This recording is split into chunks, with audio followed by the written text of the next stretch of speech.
Hello and welcome to the Morning Skate Podcast. I am Matt Moody, joined by DJ Mitchell, here for a mid-off season sort of recap on what we've seen so far and what's ahead of us here as we head into the dead of the off season and the launch of the NHL Best Puck, likely the Best Puck Classic, whatever number we're on, but the Underdog contest that should be launching soon. So we have a lot more coming to you throughout this episode.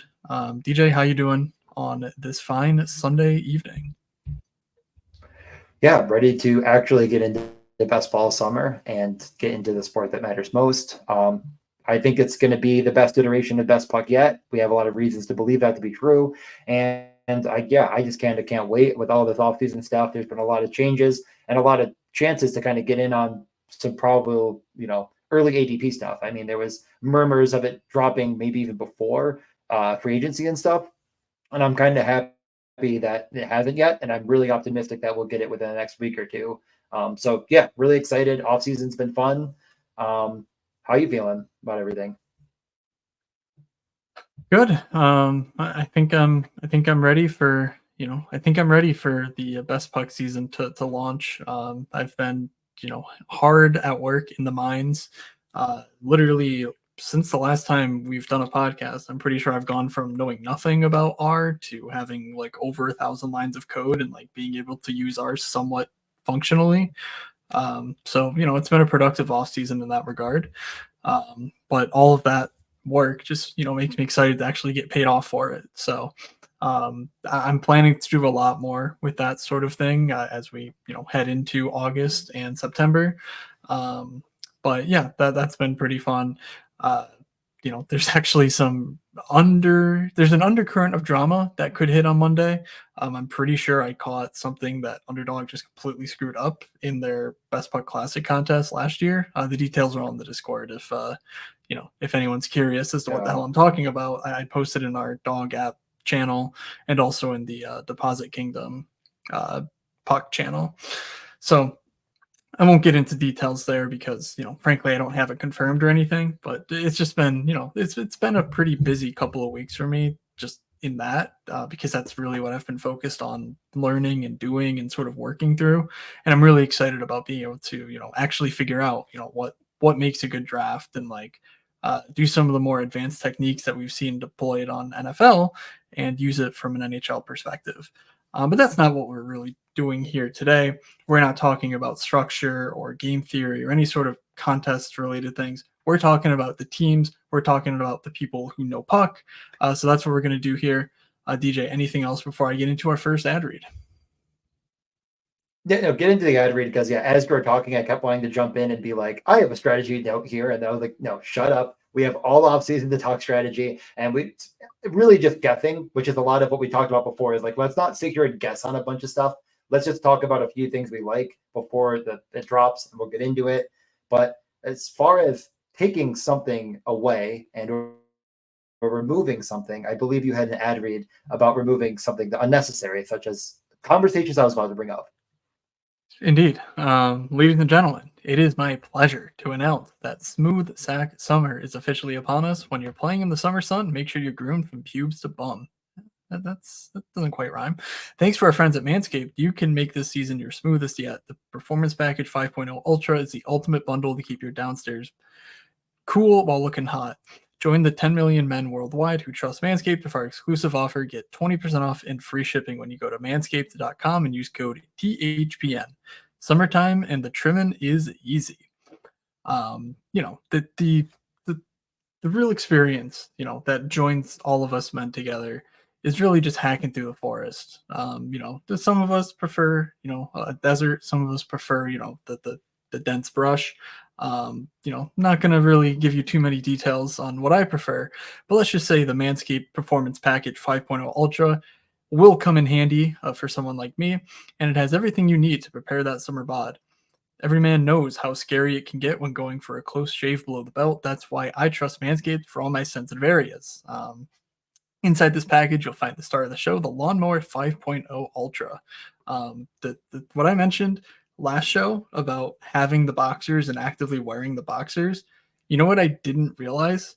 I was wearing those boxers when we did the podcast. So, take it from me. The Manscaped boxers they send you, they're actually pretty quality. Some other things you can look for inside of this performance package 5.0 Ultra, the 5th generation trimmer that features 2 interchangeable next gen skin safe blade heads. That seems nice. I like to be protected. But yeah, that's our friends over at Manscaped. I mean, there's a lot of good stuff in there.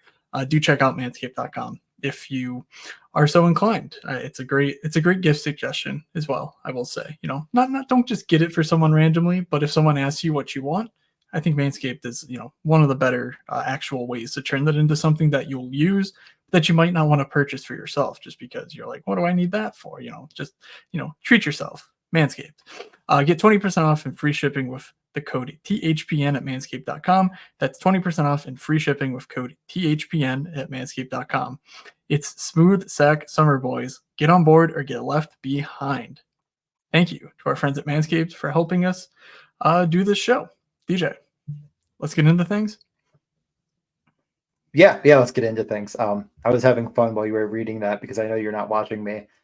So watch that back. And if you're not watching live, go to YouTube and watch me do some silly stuff while Matt was reading that. It's going to be great over on the YouTube, which will be linked in the description. Let's get right into things. I had everything pulled up and I'm actually getting a phone call right now from one of our friends. So it went away. It's back now.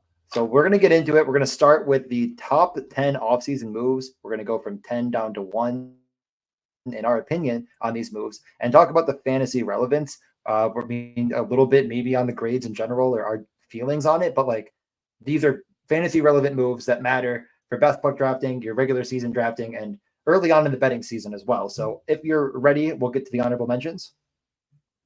Go for it.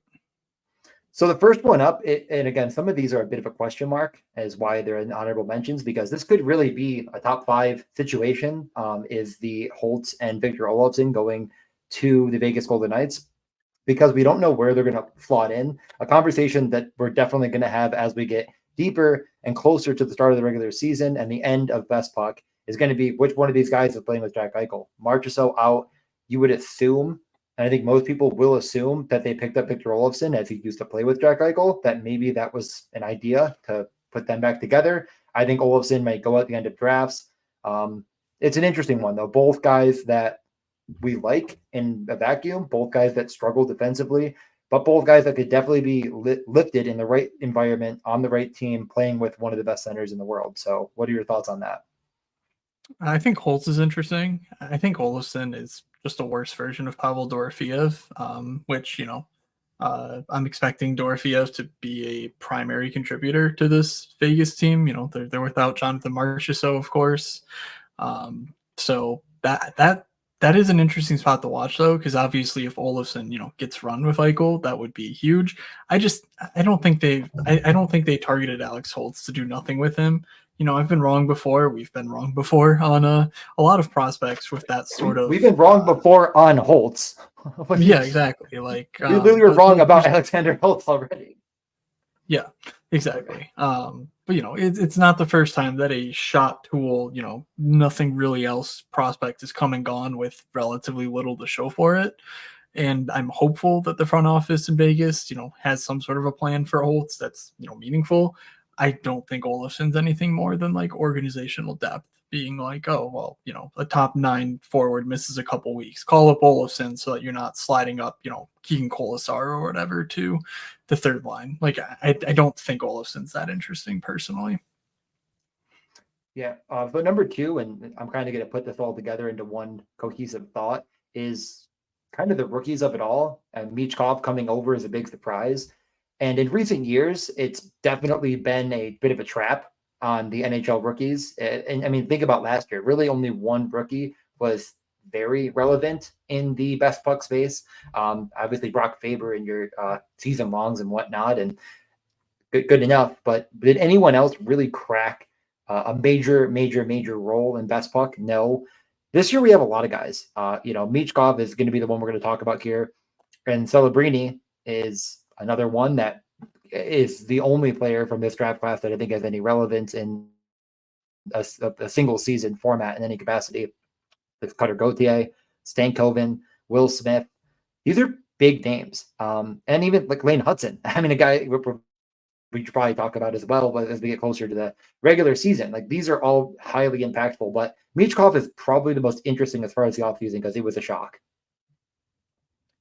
Yeah, and it's funny because it just, I guess, to sort of ride alongside that, it was famously Montreal who passed on Michkov, largely in large part because of the fact that it was unclear what his timeline was for being able to leave the KHL and coming over to the NHL. And literally the day before the draft, it's announced that, I mean, it's been trickling out throughout the offseason that Philly was going to get Michkov, but it was like official on the night before the draft. And of course, they go in and they draft Ivan Demidov, who, Yep. is basically Michkov. I think he's a worse version of Michkov, based on what I've read and like statistically speaking. But like a very similar player where it's like, oh my God, if he was, if he was transported to the CHL exactly as he was, he's probably the second overall pick. And so it's just funny that, maybe Montreal got bullied out of their position for that reason. Who knows? But I did find that very funny, but very Yeah. unexpected. And it should Even be fun. The main problem is you have Tippett, you have Konechny. Can he earn a power play one job for this team? And can he, survive Torts? I don't think that's an issue. A lot of people are going to talk about Torts. I don't think that's the issue, but I largely think it is. Michkov's not playing center. So how is he getting, into these premium roles? Yeah. Two notes on this. One is a very short 32 Thoughts podcast that dropped after the draft. It was actually pretty well known that Montreal was going to be taking Demidov, which is why it got so. The fourth pick got crazy. Like Carolina tried desperately to get into that position. Philadelphia tried desperately to get in over Columbus to take Demidov. I mean, that was the way it was. And it's just crazy to think, like you're saying, the complete switch in organizational philosophy based off Michkov, who has broken the mold a bit. This is something Mhm. that's been around and it only got more, magnified over the past few years. So really interesting, really exciting. Everyone's going to talk about Torts. I largely agree. Like, look at Konechny as just a good example of a guy that was one of the best penalty killers, one of the best, defensive players. It's not a guy that you would profile as being one of those guys, but he was because he's under Torts. It doesn't instinctually mean that a player that's incredibly good is just going to be negated by a coach that plays that way. And Konechny was one of the best draft picks last year at ADP. So I'm also going to similarly be on that notion. And then the final note, anything else you want to add before we get to the final honorable mention? Well, it's actually kind of relevant to the rookies conversation. We do have Calder odds, and so that made me think, why not just do Yeah. the Oh, yeah. DK Sportsbook ad read right now? So bet the action on the ice with DraftKings Sportsbook. One of the things that I think is interesting right at this moment is the Calder. I mean, last year was kind of a runaway to start. Bedard was just the overwhelming favorite. This year, the biggest favorite is Michkov, but he's plus 450. Like you were reading, DJ, there are so many rookies that could ascend to, the throne, let alone, like they could be the best rookie and they probably could be actually relevant from a fantasy hockey perspective as well. Um, there's Michkov plus 450, Celebrini plus 500, Gauthier plus 600, Stankoven plus 600, Will Smith plus 650, Dustin Wolf plus 1,000, Hudson plus 1,000, and then Askarov 40 to 1, Bork, Wallstead 40 to 1 as well. And you go on the list. There's names, but probably no one else who's really relevant for fantasy hockey. But that's a lot of names that really could come into prominence. Like Dustin Wolf at 10 to 1 is super interesting with Markstrom being dealt. Just what happens there. Does he get a full workload right away? Things like that. But that is, easily the place where if you have this is the best rookie and I'm very sure of it, getting 5 to 1 right now is honestly not a bad deal. Even though there's like maybe 6 guys that you would say are in the mix. So download the DK Sportsbook app now and use code THPN. New customers can get $158 instantly in bonus bets for betting just $5 on hockey. That's code THPN only on DraftKings Sportsbook, an official sports betting partner of the NHL. The crown is yours. Bonus bets expire 168 hours after issuance. Gambling problem, call 1-800-GAMBLER. Visit www.1800gambler.net.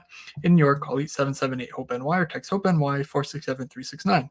In Connecticut, help is available for problem gambling. Call 888-789-7777 or visit ccpg.org.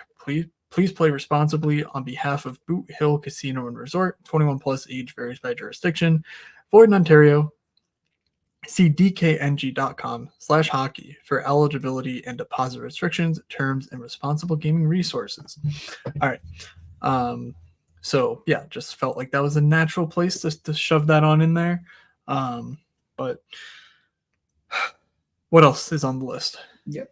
The only other one was the Olmark to Ottawa trade, which, again, there's a lot of goalie movement. And in reality, the reason we didn't put it higher is because we just don't know ADPs right now. And all of these moves are going to be very predicate on ADP. Like, is Olmark actually going to be a worse value because he's coming from Boston, where he had coming off a Vezina season and then another great season? Like, is the ADP going to be almost over bearish on him in Ottawa, even though he's going to get more start? Like, a lot of it's going to get sorted out later, but that definitely was a huge shakeup. It cements Olmark as the number one for sure in Ottawa, and it cements Swayman as the number one for sure in Boston. There's other moves as well that matter here, with goaltending, like Kemper and etc. But I do think this is the biggest one because these are two teams that Boston certainly is going to be a playoff, right on that line. And everyone thinks Ottawa could be back now. So any thoughts on kind of the goaltending shakeup in the East? Yeah, I just don't really care at this point. Like, Yeah.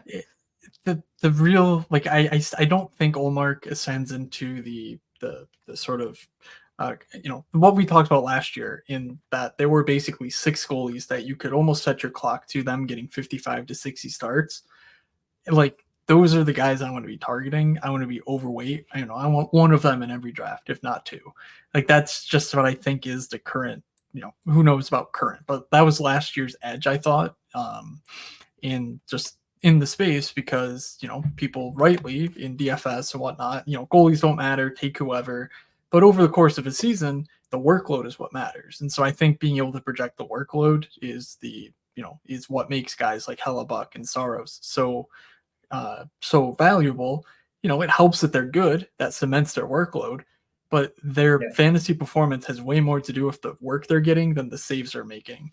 And so Olmark, can he play 55 games in a year? I don't think so. And, can Swayman? We don't know. So it's really an open question. And like you're saying, sure, if there's a guy who's slipping, down the board, then maybe they're relevant. But otherwise, it doesn't feel like that big of a deal to me at this point, other than maybe making Ottawa a bit more competitive as a team. But yeah, it's hard to say that's really super fantasy relevant.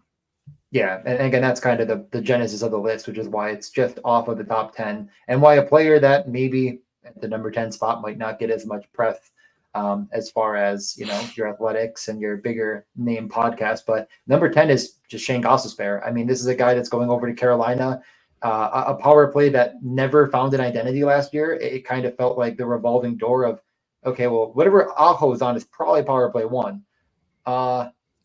Maybe what defensemen they have there now? Okay, what wingers? And now it kind of feels like that's why you go out and get Shane Gostisbehere. I mean, he took over the top power play in Detroit over guys like Mo Seider and Jacob Wallman, rest in peace.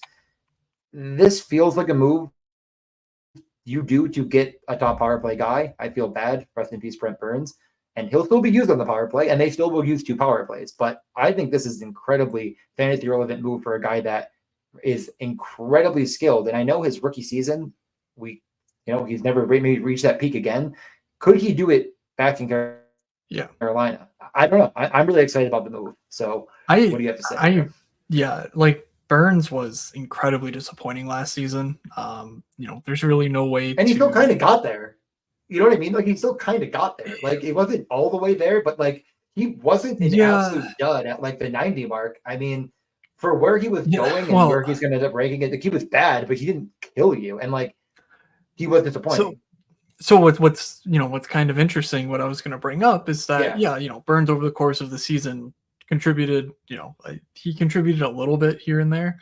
His best week in terms of underdog scoring was 37 points. Shane Gostisbehere's best week last season was 36.5. And Shane Gostisbehere did not have any sort of, dominant role, let alone being on a good team. Burns had both of those things in his favor. We know that Gostisbehere will fire the puck if he gets the opportunity. We saw Carolina use, Dmitry Orlov, Brady Shea, even Slavin from a time on the power play because Burns was just not being, he was not effective. And so Burns is another year older. I don't necessarily think that, Gostisbehere is going to play a top 4 role or anything, but man, can he carve out a couple of 40-point weeks? Can he, man the first power play and actually turn that around for a team that desperately needs their power play to just carry them from time to time? Like, it's fun to score at 5-on-5, but like, can you get that, surefire offensive production from your power play? Carolina has not figured that out yet, and Shane Gostisbehere is a really good bet, I think, to sort of, maybe try to address that issue. And it does make him very interesting at the back end of drafts. I think when we're thinking through things, and certainly to begin the DFS season. Even if you're not saying he's going to be one of the best X number of defensemen this season, he's going to be cheap. And I think DFS wise, he's a player to watch for to see sort of where he's slotting in, and if you can sort of get some fringe power play production from him.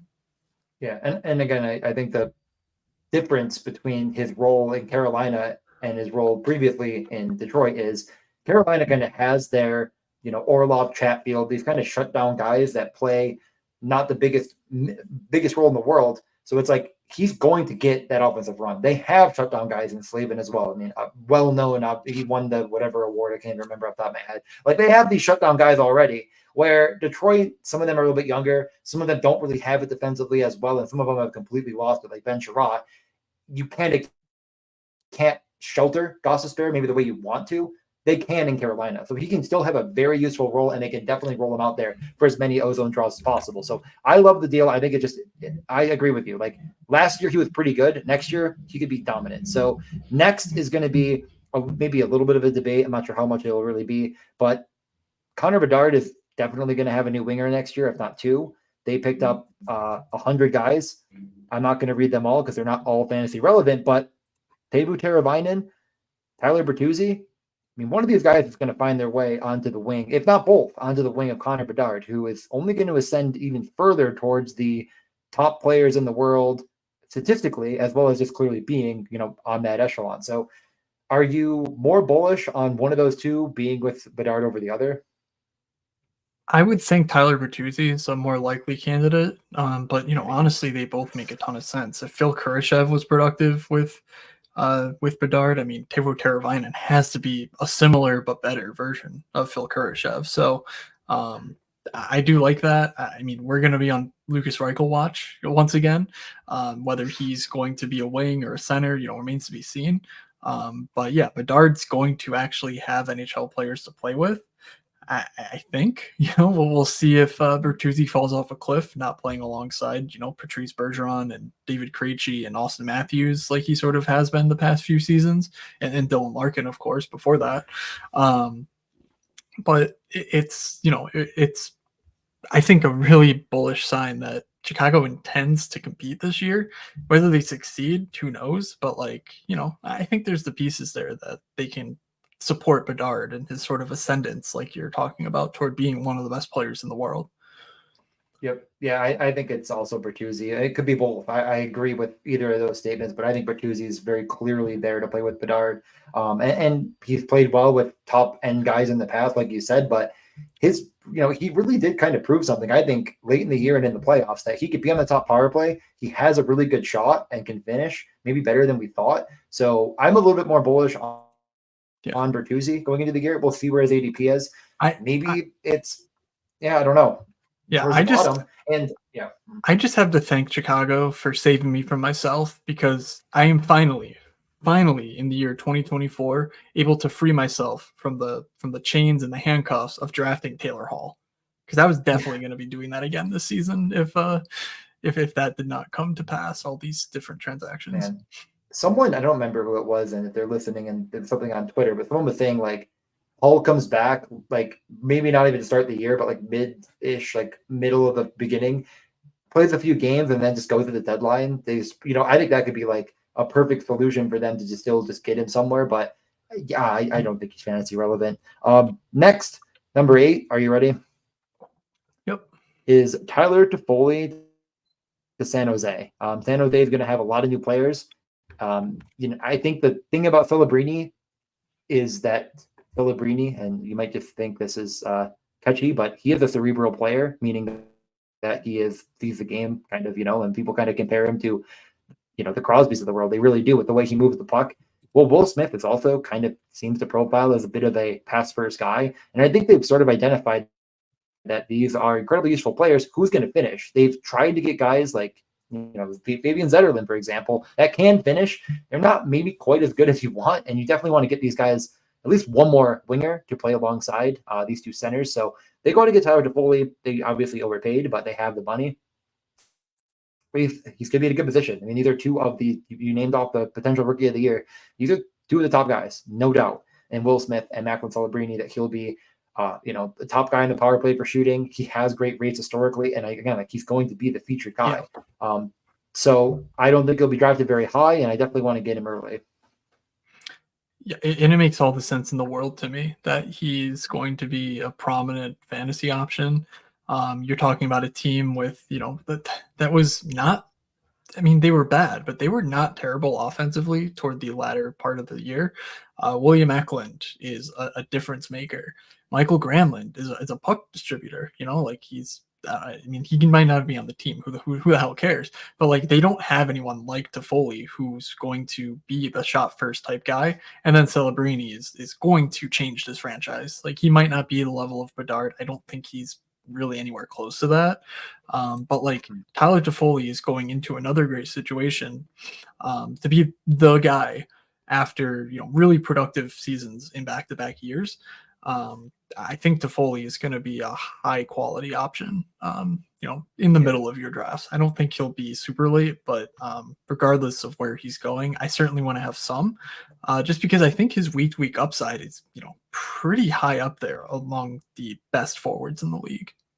Yeah, and I do worry a little bit. I think Jack Hughes, and I think Celebrini could be just a bit higher of a ceiling than Jack Hughes, and we've already seen that ceiling go to the moon. I think, again, a little bit different with how they shoot the puck, though, just a different player, but that kind of echelon of player. And it took a minute for Jack Hughes. I think it could take a minute for Celebrini, but he is a bit more NHL ready than even Jack Hughes was coming into his rookie season. So I'm not, again, it's to say I'm hesitant to maybe overdraft Celebrini, but I'm not hesitant to say that's not going to affect Toffoli all that much. So yeah, I don't have a ton else to say. I think it's pretty basic on that one. Goes into a much bigger role. And then remember last year, Duclair was one of my top guys. I was drafting over and over and over again.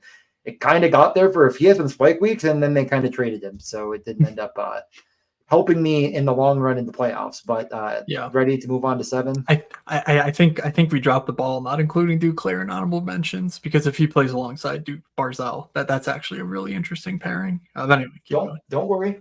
I promise you there'll be a call back. Perfect. Number 7 is Jake DeBrusk to Vancouver. There's not a ton to say other than this is a guy that I have. And when I got puck luck, Matt, all of us profiled last year as a really good buy, and it was close. He was good enough. He wasn't a dud, especially because he was going super late as a winger, which another thing we'll get to after this. Maybe not as. There'll be more depth in the wing position next year, hopefully. But this year, Jake DeBrusk likely going to be a late round guy that clearly was picked up to play with Pettersson. There's no doubt in our mind that that's why they got him. And that is a significant improvement at center for him. And he's not going to be competing with Pasternak, et cetera. Is there a role in the power play for him? They kind of constantly were juggling through Garland and other guys. Who's going to be that other power play guy on that elite top power play? So they gave him the money. I think there's a reason for that, and he can play the power play. So what are your thoughts on Jake DeBrusk? Yeah, I think he immediately slots in as their net front power play guy. Besser, they use Besser sort of in the floating bumper, alternate. I guess he alternated last year from, Kuzmenko and Lindholm. But yeah, I think DeBrusk, plants his ass right on the top of the crease and is able to play from there. He's obviously a good north-south player, at 5-on-5 and whatnot, transporting the puck. I think it'll be a great fit in the top 6 wherever he winds up, whether it's with Pettersson or with JT Miller. Drance had a really good argument as to why the Miller line was a better home for DeBrusque, and like you just say, I know that you're the best third line in the league, but Dakota Joshua, Connor Garland, just play with Elias Pettersson, see what happens. Like that all makes sense to me. But I do think that Vancouver is going to be competitive again. I don't think they got any worse, and you can clearly see the talent that's there. And I think adding Jake DeBrusque is a really good sort of final piece that maybe Elias Lindholm wasn't for that club. So Jake DeBrusque is, I think, a wonderful addition for them. Yeah, I totally agree. Now, the next one, I'm just going to first turn my back. My Jeff Skinner jersey that I thought I got an amazing deal on. And then in honor of Victor Arvidsson, you hurt your back turning to show us that, right? Correct. Yeah. I'll be curious. So here, there's a lot. I have so many thoughts on these two signings in Edmonton, and 6 might be like I guess the reason why it's 6 is because number 1 is a bit ambiguous as how it's going to fit. I know I think share similar feelings on this where it should be. But to me, more the reason it's 6 and not higher. I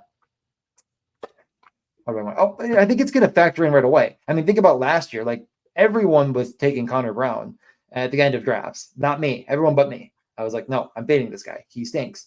I don't think people are going to be, they're not going to be ostriches in the sand, burying their heads, thinking, who cares if he might be with McDavid or not? I don't think he's that. No, like I don't think this is going to surprise anyone. When we get into a draft and Jeff Skinner's and then Victor Arvidsson are going 25 slots above ADP as we kick things off. Number 1, they're both great rate shooters. Number 2, they should instantly be in top 6 roles in Edmonton with 2 of the best players in the world. So you stack your top pick if you get that pick very easily. And it's one of the most high octane offenses. Plus, I don't know if they reconfigure power plays at all. I don't know. I mean, there's just a lot of ways to buy into either of them. But I do think that I have my general number 1. It's going to be Skinner with McDavid and Hyman. And I think it'll be Arvidsson with RNH and Draisaitl. Skinner is abysmal defensively. And, a huge reason why Buffalo bought him out is they want to clearly get more defensive and try to lock teams down. And I think they just thought he didn't fit in the top 6 they were molding going forward under Lindy Ruff. Fine, whatever. I'm not going to bitch about it anymore. I think it was stupid to do in general, but it is what it is. He can't be with Draisaitl 5-on-5. That would be a disaster. While Victor Arvidsson, I think, is actually very good defensively, it just doesn't maybe show as much because he was always playing with Deneau and Trevor Moore, who are great defensively. So it's like, number 1, maybe is he not as good defensively because of that, or is he just good defensively and they put him together for a reason? Like I think it's the latter. Like I think he does forecheck hard and he does skate incredibly well. So I think he'll actually lift Draisaitl a bit more, and he can skate with the puck. I think better than Draisaitl can, to be honest. So let Draisaitl move the puck around and shoot. Let Arvidsson be another play driver and take those shots that he can move to him, and then put Jeff Skinner in a role with the best player in the world. So back to you in studio. Yeah. I'm a little worried about Arvidsson. I don't believe that he is really the level of finisher that that Skinner is. And secondly, like, can Arvidsson stay healthy? Like I just don't buy it. We haven't seen it in a few years now. Edmonton clearly doesn't need Arvidsson to be a good team. They have guys who can play the wing, if push comes to shove, and Dylan Holloway and the Adam Henrique, and they don't need to push Arvidsson before he's ready. So I worry that we're getting a little bit of a Mark Stone situation where he's going to play some and he might be productive a bit, but there's no power play job for him. I don't think there's a McDavid job for him. Hyman is almost like, if Hyman gets hurt, Arvidsson is a guy who would replace that almost exactly. Yeah. But I don't think in hockey we're really betting on something like that occurring. So I'm gonna be pretty bearish on Arvidsson, but yeah, I'm totally in on Skinner.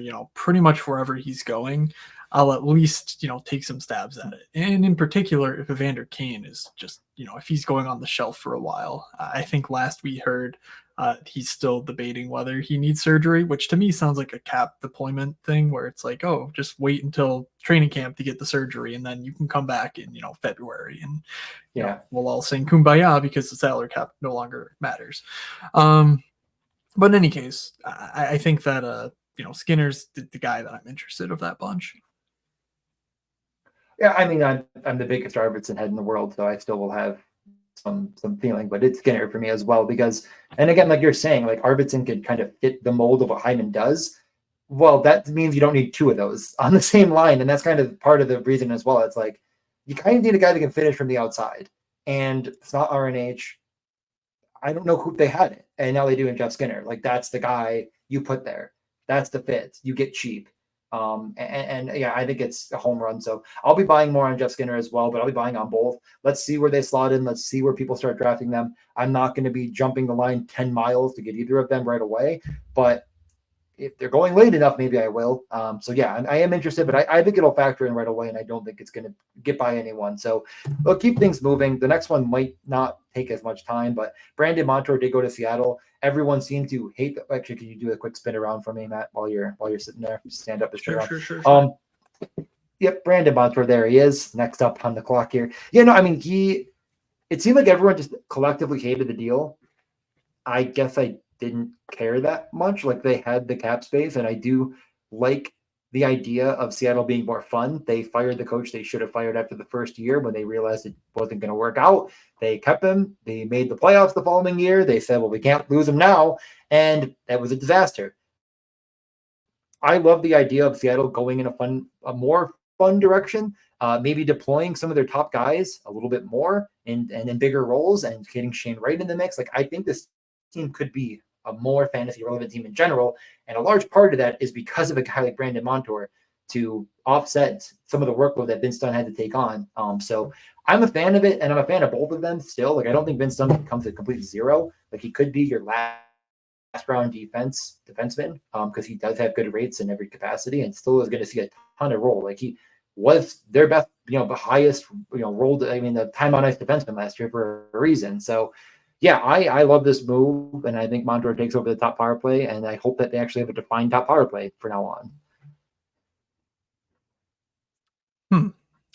I don't think I share the same belief that Montour goes in as power play one, but I think what it does is it adds credibility to their back end as far as getting the puck to the forwards and seeing if they can play. Yeah. Because Matthew Beniers did not have a good year last year. And that kind of fits my, my belief is that he's not good enough to be your number one.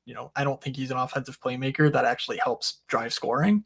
And if he's not doing that, then what the hell's the point? Because he's not doing anything defensively, blah blah blah. But there's no Wenberg this year to sort of steal ice time. There's certainly a ton of opportunity for Beniers, and being sure that you can get the puck from defense to the forwards, I think will go a long way. And Montour can certainly do that. He can skate. Like he adds just this kind of not professionalism, but like he adds a pro quality defenseman in the offensive zone to this team where I think, if it wasn't Vince Dunn, it was like, can we get that out of Justin Schultz? Sometimes they could, but it's just like Schultz on steroids right now for Brandon Montour. Yep. And it makes an interesting team all the more interesting heading into this year. Yeah, it lifts all boats, and I think that hopefully under a new regime, those boats will get more minutes. And I think Seattle just becomes more fantasy relevant in general. And it's going to help Bjorkstrand. It's going to help Beniers. It's going to help McCann get back to the form of, puck luck winning Jared McCann. So love it. Then the next one's another defenseman, Thurgachev going to Utah. This is a team from Arizona to Utah that to start like June 29th had 0 signed defensemen. And then they signed like Michael Kessering. And it's like, okay, well, they have an AHL quality NHL defenseman. Now they have Sergachev to be the number one. They re-signed Jersey.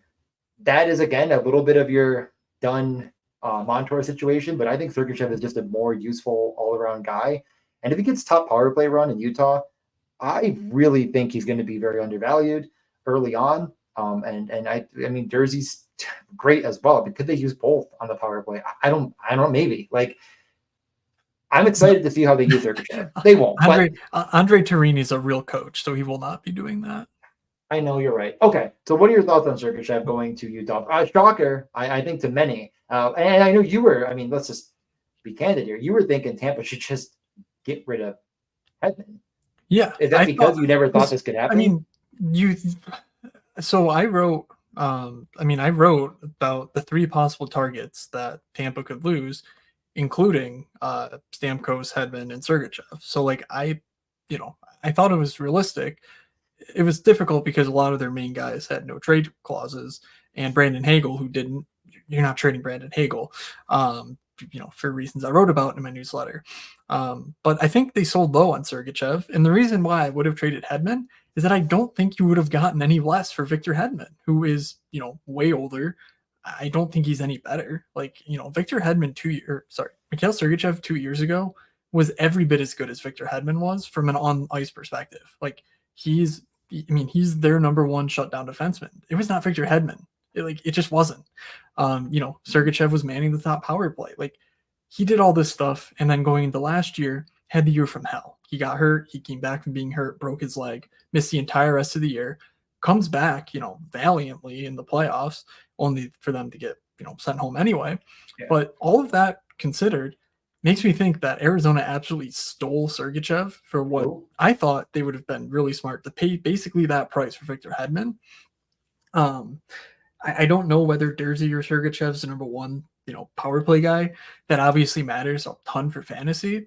But man, does it ever make me feel confident that like Dylan Guenther and Clayton Keller are just going to be 2 absolutely rock star type fantasy assets this year. So yeah, I love the move for Utah. Like what they did all weekend was quite impressive.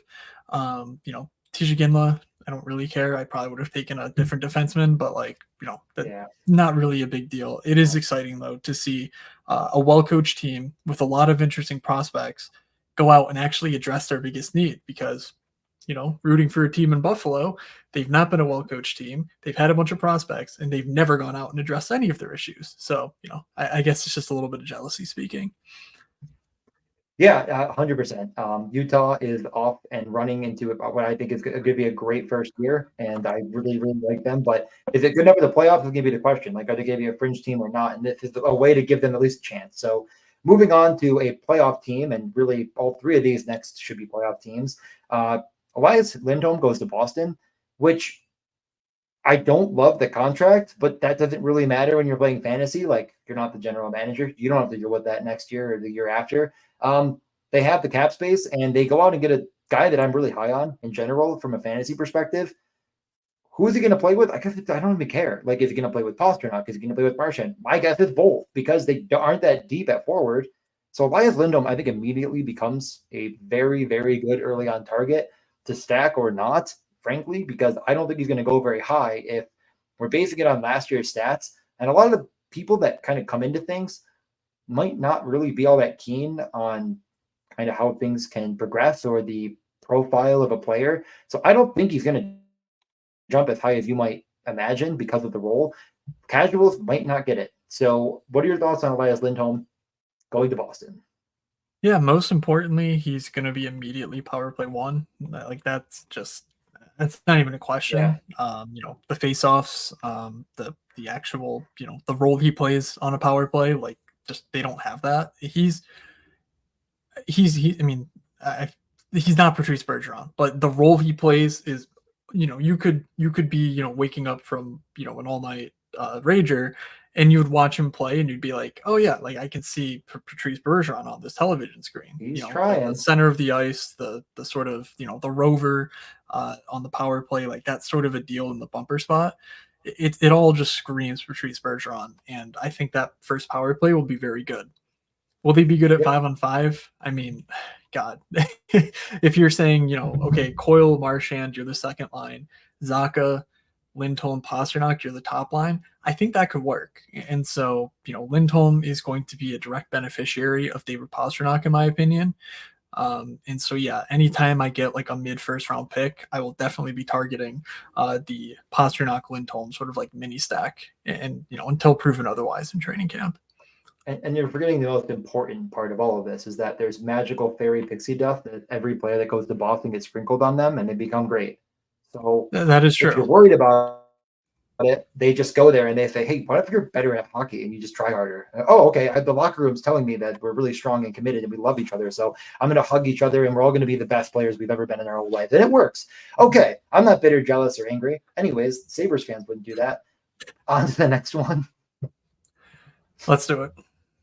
We have Jake Gensel signing in Tampa after Tampa gives up a third round pick, which I actually remember the Sabres doing for a guy, and then the guy not signing, if you recall Jimmy Vesey back in the day. So this works for Tampa. They do trade the pick, which is I don't know. I feel like I expected to see more people be angry about that because it's like, what, couldn't you just signed him? But they didn't even add an eighth year, did they? I don't even think they No, added they an eighth didn't. year. So Yeah, that's the yeah, funny it part. just. But I guess the third round pick is like, I mean, it's like throwing a dart from like 30 feet at Yeah. the board. Like, where you hit it, you might hit it, but like, are you gonna hit it? Whatever, right? I don't really care about it that much. But it was kind of funny that it felt like no one even cared about that. They're like, oh, they got him, and I'm like, they didn't get any value for it. Okay, whatever. Who cares? Probably better off not signing that eighth year. Whatever, right? But yeah, I mean, Tampa. I love his fit though with like Kucherov, but are they going to put Kucherov, Gensel, and Point all together? Maybe. Yeah, Maybe. the reason why it shouldn't be a surprise who number one's going to be, or what team is going to be number one. But the reason that I don't like the reason that this is number two and not number one is that to me, Jake Gensel is basically just going to be what Brandon Hagel was going to be this year. Now, obviously, it's better to have two of that than it is to have only one. But man, was I so excited to have Brandon Hagel sort of just become an absolute rock star this year. I was shocked Yep. in doing the Tampa piece on my newsletter, like I just talked about. Like Brandon Hagel was top 10 in the NHL in 5-on-5 points, and he wasn't even like better with Kucherov than he was away from Kucherov. I mean, Kucherov was unbelievable. So it's, I immediately thought, oh, well, don't worry. When I control for the Kucherov minutes, like Hagel's not going to be that impressive. I think he might have even gotten a tad bit better away from Kucherov, which is like Anthony Cirelli.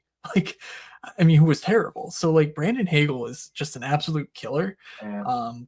I have all the time for him, and I feel like Jake Gensel just basically slots into what I was penciling in for Brandon Hagel, be at the top power play and the top line. So yeah, Gensel's going to be super productive alongside Kucherov. I just don't think there'll be anything sneaky about it. He was already, one of the top 25 guys off the board, and that was with an injury last year, by the way. Remember, he was going into the year on the injured list. So, like, was he going to miss the first week, the first month? We didn't really know, and he was still going super early. So, like, you're not going to sneak anything by with this Tampa team. But yeah, Jake Gensel is going to be parachuted in, I think, to the top line. I think Point, Kucherov, Gensel is your top line, and then Cirelli, Hagel. Just, I think they're a really quality second line. I don't believe Cirelli is a terrible player like he was last year. And, so I do think that, I have time for that for sure. But yeah, the ultra top line in Tampa. I think it's going to be the same. And again, it's like, on one hand, that makes it seem like that should be number one. But again, I think it's going to be factored in right away. It made me mad. And then the other thing, you know what makes me mad is that the Sabres had Brandon Hagel and they literally didn't qualify him to a rookie contract and just let him walk for nothing. That made me mad. Anyways, moving on to our final countdown. It's obviously Nashville getting Stamkos and Marchessault.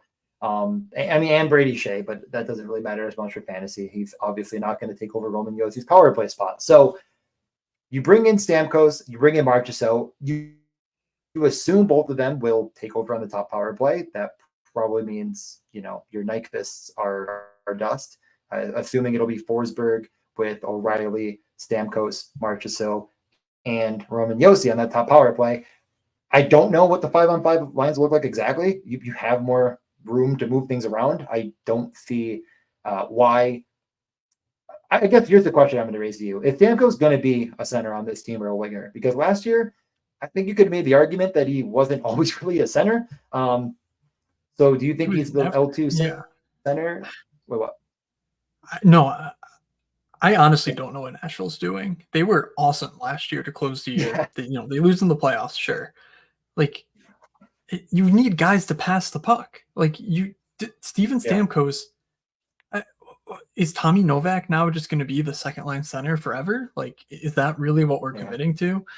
I don't get it. Like, you have Philip Forsberg. Philip Forsberg is, to my money, maybe a top 7 or 8 finisher in the NHL. Like, just, if you're saying Mhm. put the puck on his stick and let him beat the goalie, I can't think of 10 other guys I'd rather have than Phil Forsberg. And sure, Stamkos is one of them, but Stamkos is a net negative in every other facet of the game at this point in his career. You signed him for 4 years. He's going to have no help offensively unless he's directly stealing from Phil Forsberg. It's like, I don't get it. I need to see it to believe it. I think that this is actually going to be a productive team because, or I guess a productive partnership, because then you add in Marchessault and it's like, Yeah. really? Like, is he going to transport the puck up and down the ice? Is he going to dish off to the guys who need the puck on their stick to really benefit your team? Like, he just also feels like sort of an endpoint rather than the conductor of the orchestra.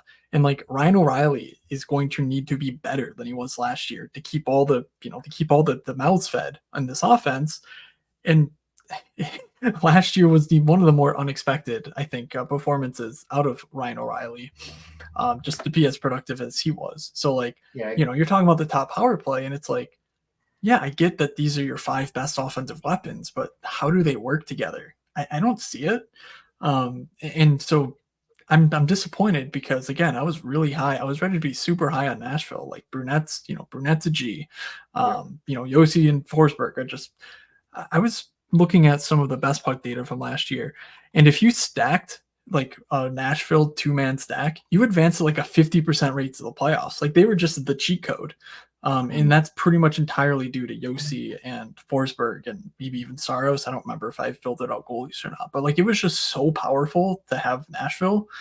And doing this just only rackets up the excitement in the general public, but I don't actually think does anything for them as a hockey team. And maybe I'm wrong. I'm happy to be wrong, but I feel quite strongly that like they need a guy who can move the puck still, like a Nick Ehlers or Marty Nachos. And I don't know that now they have the room to do such a thing. Yeah. I mean, last year, my highest exposure player was Philippe Forsberg at 33%. I don't know if I'm going to replicate that again. I still love him. I mean, it's kind of weird because it's like, well, you're saying the team should score more goals at least, right? They might give up more, but they have UC. It's very, very confusing to suss out. I just worry that there's at least 2 or 3 of these mouths that are going to get overdrafted. Um, Ryan O'Reilly will probably be one of them because he won't shoot. Like I mean, didn't shoot much last year, let alone this year. I tend to think you just fade all of them but Forsberg and Roman Yossi again, though. Like, it's tough. It's weird. I don't know. Everyone's so high on Nashville, and I just tend to agree, though. It's like you added the same player. I don't know. Maybe it'll work. I'll be excited to see it work. Like, I love Burnett, though. That's the thing. I think at the end of the day, like, I believe Burnett is going to solve this problem to the best ability he can. Is that going to be enough to feed every mouth? And if it is, holy crap, is Nashville going to score the most goals in NHL history? So I don't know. It's going to be really interesting. Who is going to be the line 2 center? Everyone's saying it's Stamkos. I don't don't know how you do that. Like, I don't know. Maybe he could still play the center role at elite level. I don't buy it though. So yeah, I think it's going to be both of them on one wing with insert whatever center you want. I don't know who that is right now. Is it Parsonen? Is it Novak? I don't know. Probably not. Probably not Parsonen. So yeah, whatever. Yeah. It's a very confusing team to suss out, but it's very relevant because they're going to be overdrafted, in my opinion, and I might be off of that. So we can move on to our next segment. We're at the 53-minute mark already. We were going to talk about the Sabres offseason and a couple other things that have not happened yet.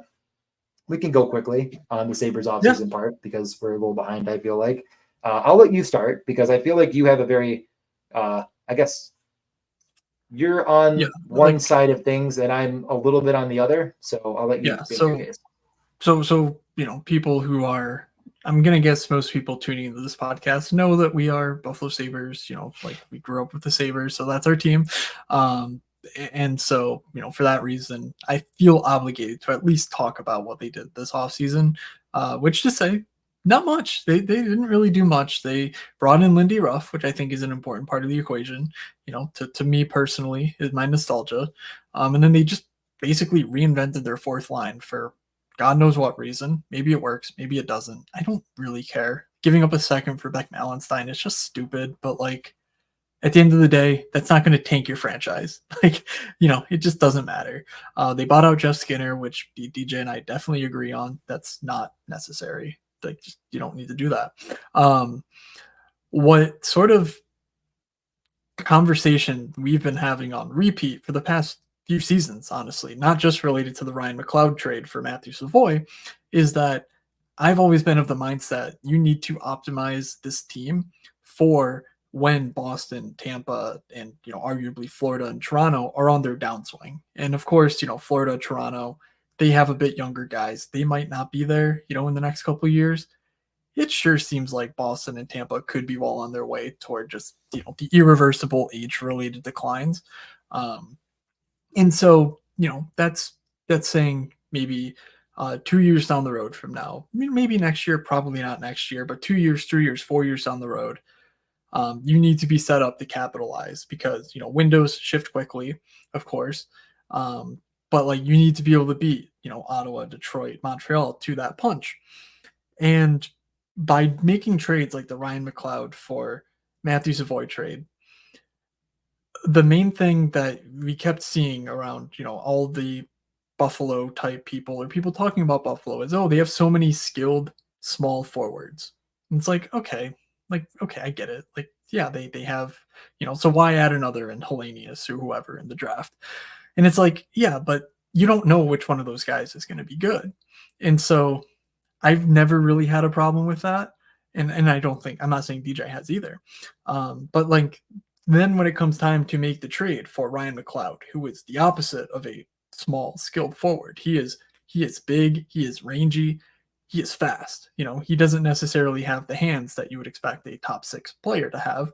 But I've tweeted about how I think McLeod might be a bit more than a top, the third line center that he's being penned in as. I think that turning your assets like Matthew Savoy into quality NHL players for the next few years is good work. Matthew Savoy could be, he could be great. I don't think at this point, if he was going to be great, he wouldn't have shown that at the NHL level by now. Like, I just think at some point you would force their hand. And in part, that's due to injury. Nothing to do with Savoy. He has a shoulder injury last year. Like, we've seen with Josh Norris, those things are really tough to come back from, and they're really tough to stay healthy from afterward. So all these things considered, moving on from Savoy to sort of free up some prospect room and bring in a player who you desperately need. Peyton Krebs is not a third line center in the NHL. Maybe he is someday, but he's not right now, and he's getting too old to sort of play the ifs, ands, and buts game about him. Ryan McLeod can get the job done, in my opinion. He's always been a favorite of mine, just from a watch the games type perspective. And so I really like that piece of work. Now, DJ, I will cede the floor to you because you had some arguments about, Alex DeBrincat related and things like that I do have some time for. Yeah, I mean, it's not DeBrincat in general. It's that, okay, again, let's just go from the moment the Sabres drafted Matt Savoy. The 9th overall pick was worth way more than Ryan McLeod. Now, again, like you're saying, you didn't know it at the time, obviously. Matt Savoy could have been infinitely better. Like, again, it was a bit of the 9th overall pick, though, you're going to get a guy, which, again, we'll agree, a small skills forward. We haven't added much. Like the prospect pool didn't take on another guy other than Benson that may have jumped him immediately. There's guys on the line like Kulik, etc., that maybe, again, could be in the same ballpark that maybe they feel have now. But at that time, you took on this asset as the best available player with the idea that maybe you'd move on from him later, or I don't really understand why move on from him now. The injury is the only thing I cannot answer to because we don't really know how bad that is, or if it really truly even is 100% a shoulder or not. Like I don't know how positive you are on that. I know that Adam said it last preseason. Yeah. Okay. I can't argue to the shoulder part of things. It just feels like really, really bad asset management because even if you're saying, well, he hasn't, shown it yet, he has been everything you'd want him to be as a prospect outside of the NHL. And when he came to the AHL, had 5 points in 6 games at the professional level. So you sell him while he's still a bit of a question mark at his lowest within 2 years. That's the part I'll never understand. Like, okay, why was the window less open at the 2022 draft than it is now, right? I mean, the team the following year missed the playoffs by 1 point. They haven't changed, in my opinion, anything dramatically. The needle has been pushed that much further. Like, I guess goaltending wise, you could argue, and I know defensively they've been better, but like they truly, in my opinion, could have competed if they had moved that pick for someone that would have fit the team better. And again, that would probably not have been DeBrincat, but an equal caliber player was moved for an equal caliber pick. And that equal caliber is not Ryan McLeod. And I like Ryan McLeod. I frankly, I think that the biggest bonehead move of Edmonton's playoffs was sitting him for a game and then getting absolutely throttled because he could actually play when McDavid and Draisaitl were on the ice. So Yeah, I like Ryan McLeod. I like the fit in Buffalo. I hate the asset management. I hate it. Like, they continuously underutilize their assets to their fullest potential. And it feels similar with, I mean, again, just buying out Jeff Skinner now. It's like, okay, you think there's someone else that can fit that role better. What if they get hurt? Why are you buying out Jeff Skinner, getting a negative value for him automatically without any doubt, unless if they're 100% meeting that cap space this year, which they aren't. Yeah, and again, it's like these decisions pile and they prove over and over again that you're not a serious contender. And it factors into the culture of this team, which they desperately need to fix. I will stop there. They are two, I mean, they are two completely different moves, you know. So I am separating them because I don't think one is indicative of the other whatsoever. The Skinner thing is an admittance, you know, it's short selling the future for the next 2 years, which I was arguing is the absolute wrong thing to do, because the next 2 years you can afford to pay Jeff Skinner because, you know, who the hell cares? You have all these rookies and like the teams around you are just so good. Even if you make the playoffs, you're probably cannon fodder for Florida or, you know, I'm going to say Toronto, and everyone laugh at me, but like, you know, Toronto should be a better team than they are in the playoffs, blah, blah, blah. Like these teams are really, really good around them. In 3 years, when Jeff Skinner is going to cost $3.6 million against the books, yeah, that's not a huge number. You know, it won't really matter. But you're going to have monster deals for Dahlin, Owen Power.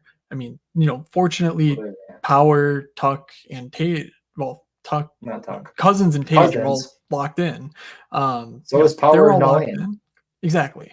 So, yeah. I mean, Dahlin's number, you're paying the ceiling for him. You know, I don't know if you can get around that. I think you're already paying for the ceiling of Power. So that's why I'm sort of considering them. You're paying, you know, high prices for these guys. And yes, you have Tage and Cousins already locked in. You're probably, if your team's any good, you're going to have other, you know, quality youngsters to pay. That $3.5 million might mean something. It might not, but like the time you want to have an open sheet, I think, is when the playing field is the most wide open for you. Which to me, the Jeff Skinner thing just is, you know, nonsense. But who knows? Maybe Terry Pegula is involved and it has nothing to do with the front office. Whatever. Matthew Savoy. People are talking about his CHL production. You know, I don't have this past year. I know he was outstanding this past year, but keep in mind that the WHL, the CHL, you're playing against 16 and 17-year-olds, you know, so when Matthew Savoy is 18 and a half, already been drafted, he goes back to a loaded team, you know, like Zach Benson, and, you know, there's other players too that were there that were really good, and he's productive. But when you actually take into account the age he was and like everything else, yeah, he was good, but he wasn't, you know, needle moving, I think, is sort of the, you know, what I come back to. Because like you look at Ryan McLeod before he joins the NHL, which is 3 years ago. You know, I'm not saying this is who Ryan McLeod is, but Ryan McLeod plays an AHL season in 2021. And yeah, I think he was like a point a game player. He wasn't 2 points a game like Savoy was, but you compare that to players of his same age in the same league, and all of a sudden you're like, whoa, like Matthew Savoy doesn't look as good as, you know, this Ryan McLeod thing does. And by the way, I'm screen sharing on the YouTube. It's what I tweeted. It was part of my long thread about Ryan McLeod, where you just see the indexes and trying to account for things that are, you know, more to do with competition and age than they are just like raw counting totals. Like I definitely will admit that Savoy has a larger ceiling than McLeod, but I just don't care. At some point, when you say make a trade for an NHL player, Matt Savoy is not an NHL player right now, and so when you do that, you can't all of a sudden go, well, actually, no, I want like I'm not even going to say I want Nick Ellers because I would rather have Ryan McLeod and Nick Ellers on this hockey team. I will just say that. Like I don't think that's an insane thing to say because if Nick Ellers is your best player, you're going nowhere still. Like Yeah. you're just not doing anything with that. So Yeah. like Ryan McLeod fills a perfect role. He is the exact sort of safety blanket that the Sabres, I think, desperately need. Like their goaltenders will love him. Every stop, well, I guess, every year in Edmonton, McLeod has been just an impeccable defensive player. And I think you can't punish him for playing behind McDavid and Draisaitl and not producing offensively. So I don't know. I think we can rest our cases there, but Yeah. um, No, and again, because I uh, think we agree that everything you're saying about McLeod, I agree with. I just will never like you take a ninth overall pick in 2022 and you turn it into Ryan McLeod. And again, on paper, you could say, well, what is the ceiling, floor, all this stuff? Matt Savoy is never going to be Ryan McLeod. Frankly, he's not even a center in the NHL. Probably goes to the wing himself. You're really not, you're not kicking and screaming over getting Ryan McLeod with the ninth pick, but you just could have gotten more 2 years ago. Like, why wait until Savoy no, is still not proven to move the pick to 2 years ago, though, the Sabres are still not gaining anything from having a better player. Yeah, they're maybe making it well, as the eighth seed last year. Like, okay, I get it. That would have been really cool, but like, you can't say that's a positive for the direction of the franchise. I don't know. I guess I would just disagree on that. Like, Like at some if point, you're you saying can't be the so, laughing stock of the league for who 15 years. Like who are you you gotta. acquiring? Who like you're again? We don't need to say it's Alex DeBrincat, but Alex DeBrincat that year went for what the eighth pick. So like, it's a direct 1-to-1. You're Yeah, saying Alex DeBrincat is a value for maybe the year you acquire him, maybe the year after. The odds are he's not on a 3 to 4 or 5 year contract that's underpaying him. So when the time to be competitive comes, which is, maybe in the eyes of 2022, maybe that was this year, maybe that's next year. I don't know that you're saying, oh, the Sabres are going to be cup contenders next year in 2022. Like, I just don't think there's any planet in which that's a reliable thing you would say. You're paying full freight for Alex DeBrincat. Like, you're not getting value on that contract. And at the end of the day, the NHL is a numbers game. You need to get value from all of your contracts to win in the playoffs, like, to win the Stanley Cup, whatever, in the playoffs, out of the playoffs, who cares? But like, you need to win the contracts. Like, having good players is cool, but if you're paying them a ton of money, you got to get rid of them. And so to me, trading an asset like that at that time for something that's more win now makes no sense because when it's time to win, you're already paying full freight for it and it's not as valuable to you. So I don't know. That's why yeah. I disagree with that mindset. I, Not I because the value is different, because the value to the Sabres is different. yeah. I'll let you have it. And eventually, like I think the last note on this is just like when you have a team like Buffalo that's been bad this long, and there's many other out there that are starting that trend or could be starting it right now. You acquire so many prospects that they can't all fit. And getting nothing for Savoy later could have been just natural because where is he going to fit in if you have him pegged under prospects that aren't even there yet, and he's only really a top six, useful player. So again, it's like I get moving on from him this offseason. A couple guys got to go. There's just not enough room for everyone, especially if you think even like a Wahlberg or a Austin, et cetera, these prospects that you got to do it. I'm not gonna like. I think I've come around from this is this dumbest thing in the world. Like, what an idiot, dumb organization. To okay, it's fair, but I still think you did not get the value you could have gotten for whatever reason. And there's prospects that could have moved. I mean, there's other options. There's other options. DeBrincat's such a bad example, but he's the only one for one comparable we have in recent run, other than goalies, which just wouldn't have made sense. So we should move on. But I do think it's an interesting debate, and it could I be. mean, I mean, here's a question: like, how much more on top of Savoy are you willing to give up for Marty Nachos? Like, I Yeah, I guess, are mean, you willing to give up Kulik and Savoy and a pick? Like, because I feel like that's mm, what Carolina was asking for. I have to imagine it was a lot because the fourth overall pick was up in the conversation that included Nate Joss. Uh-huh. I have no idea what that trade was then. I the only way to even begin to suss it out. And yeah, I would definitely have preferred Marty Necas. I mean, most rational people, I think, would. But I do understand on the other token that Ryan McLeod is a really, really good fit for a Sabres team that is getting much better as a defensive team because of their defense. And their forwards have been no help whatsoever. And the forwards they had that were supposed to help are not useful offensively. And Ryan McLeod is a good fit for a team that needs that guy. Do they need Necas as much? I don't know. Maybe. Again, how competitive are we next year? That's the question. And if you don't think, and I don't think we're ready, okay, so we're saying we're going to be ready in next year, 2 years, 3 years with all this certainty? Maybe. But if we're not, then again, we're just sort of hunting things down the road. But I guess if you're a general manager like Kevin Adams and you miss the playoffs for 2 more years, you're probably gone again. Again, that would be 15 years of playoffless hockey, and I probably gone again. So what does it matter to you? You might as well take a shot now with a guy that you need that fits Lindy Ruff's system. I mean, the team does need a new identity. Yeah, whatever. We can move on. Necas was another thing we're going to talk about. I kind of think he stays at this point. I think they took their swings and they didn't get Gensel and they have the money. So I think he ends up resigning, but we'll see. But we could get to something more fantasy relevant as far as Moody's top 12. That would be going. Are you going to go 12-1? Is that your plan here? No, I'm going to go 1-12 because I feel like that makes more sense. 1-12, yeah.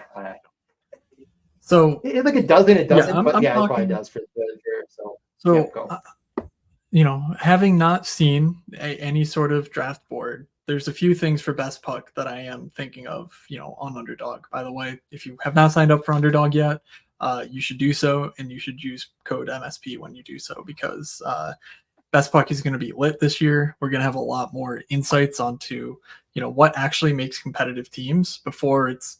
Honestly, I feel like I'm the only person in the space that's done anything as far as, False, diving into the wrong, data. Very wrong. Billy Jones is definitely going to watch this, and you're going to sit here and not. Is he doing anything beyond player? Like, I'm talking about the actual structures and like the Leone Best Ball Manifesto stuff. Like, that's what I'm thinking of. Like stacking and players, I get that. I'm gonna say with some level of certainty, I believe so, but I'm not gonna say 100%. Anyway, if you're not following him, definitely give him a follow, because he has a lot coming. As soon as anything comes out, I'll just retweet it. But he's Billy Jones on Twitter, SportsViz BJ, app SportsViz BJ, and he definitely has a lot. Which is going to be featured on, I believe, Spike Week. So that's exciting. Yes. That's where so last year I did. Well, last 2 years, I guess, I did some work in Excel to sort of dig into the data. And Excel is not as powerful as, other things. And I was like, I don't know those other things. And so this year I was able to use ChatGPT pretty much to learn how to actually organize this data in a way that's, serviceable and allows me to do the things that like Mike Looney does for Best Ball Mania. And I do think that we're going to have a lot more refined sort of precision around like what actually is good and bad to do versus like, oh, I think this thing, therefore I'm going to try and prove that with some Excel, aggregation, and then just post that data. And that's pretty much all we can do because we can't really expand upon it. There's going to be a lot of iterations over the next 2 months as I work through this. And so I do think that things I say now, they're almost vibes entirely. I'm not doing any rigorous, analysis or projecting or anything like that. But another thing that I think will be impactful to the way I'm presenting this is that I think in past years, the center and wing distinction has been really critical, because you start 2 wings a week and you start 1 center a week. And the problem is that the NHL thinks anyone who's ever taken a face-off ever is a center. And when they give their positions to a site like Underdog, which is not doing the intensive analysis to determine, whether these position designations are right, it forced a ton of players to the center position who are just not centers in this current NHL. And so it made this lopsided like playing field of we have a ton of centers and only 1 spot to deploy them in plus the flex.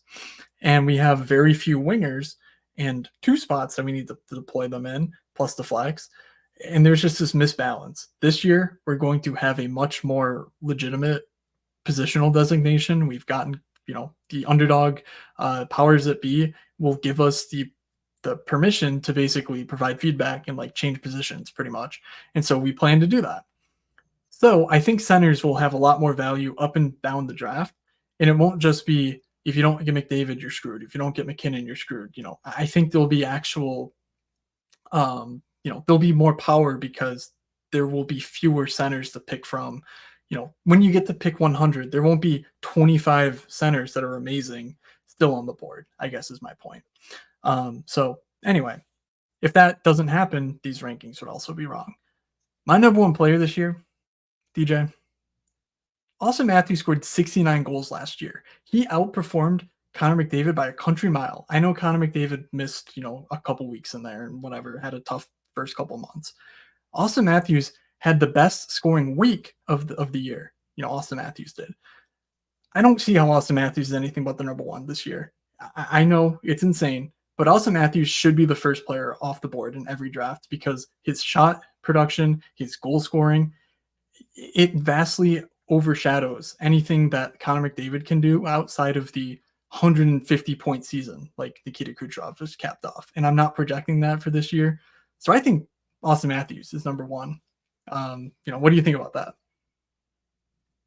I mean, last year I was the Austin Matthews, the clear number 2 after McDavid guy, and eventually it got there. It didn't start there. He started at like 6 and made his way to 2. And again, I mean, there are people that I think will agree with you. I'm still going to go McDavid over Matthews myself, just because the upside of I think McDavid, that point production. I mean, really, the upside on both of them is to the moon and back. And really, the number 3 guy, I assume you're going to have in the mix here as well. So I do think there's a strong distinction between 1, 2, and 3 and the rest.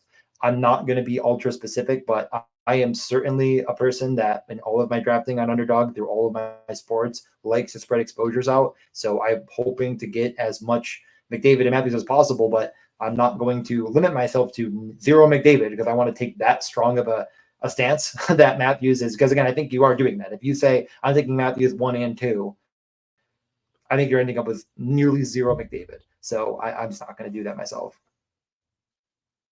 That's a fair point. I'm not saying this is what my draft strategy throughout is going to be. I'm just saying, these are my, my number one on the board is Matthews. So number 2 has to be McDavid. Yeah. I understand. Like I'm not that insane, but McDavid doesn't have the same shot propensity as almost any other player in my top 10. Outside of Draisaitl, who we'll get to, but like McDavid just doesn't shoot enough to sort of have that week to week floor. And yeah, he's going to put up a ton of points, but guess what? A lot of players are going to put up a lot of points and do the things like shoot and block and even hits. And some of the guys down later in the first round, those all add to your week to week scoring. In terms of both floor and your upside. Number 3, McKinnon. I don't know. I'm probably. I will strongly debate taking, a wing ahead of McKinnon because I think, McKinnon's clearly the 3rd best player here and he's the center. Can McKinnon beat McDavid and Matthews over the course of an entire season or over the course of an entire playoff run? I think so. But it feels relatively unlikely. And what my calculus, what I'm going to try and investigate is how valuable is it to win the wing position versus finish, 2nd or 3rd at the center position as far as, what impact it has on your expected value. So I think McKinnon is a legitimate number 3 here. The team around him, should remain pretty consistent, but I'm going to struggle with that one for sure. Once again. Yeah, no, I still stick with McKinnon 3 myself because I get what you're saying, but even if you're working under the assumption of, well, how do I win if Matthews or McDavid is what you needed? Well, you could win if you just get that lucky rollout in the finals. That last week stretch of McKinnon going absolutely nuclear and one of them dropping off, the one you needed the week, the get in there the week before, and he has it. So, and you can advance with, like you said, if you advance this, Forsberg Yossi of last year's situation with McKinnon, again, it can snowball into the perfect storm and winning a championship. So I don't think Galaxy brain myself out of the obvious 3 in my opinion. So yeah. Okay. Agreed. On to 4. I'm going to give you 4, 5, and 6 together. David Okay. Pastrnak, Okay. 4, Kucherov, 5, Kirill Kaprizov, 6. What are your thoughts? I was 100% on the first two for sure going to be your guys. I'm not going to say I'm shocked on Kaprizov. I had it's funny you say that because it could be a callback to the next segment. Yeah, no, I think it's fine. Okay. I mean, you're going to get some flack from the Draisaitl slappies. I can hear them from here outside of your door right now. But Yeah. let's hear it. Let's hear it.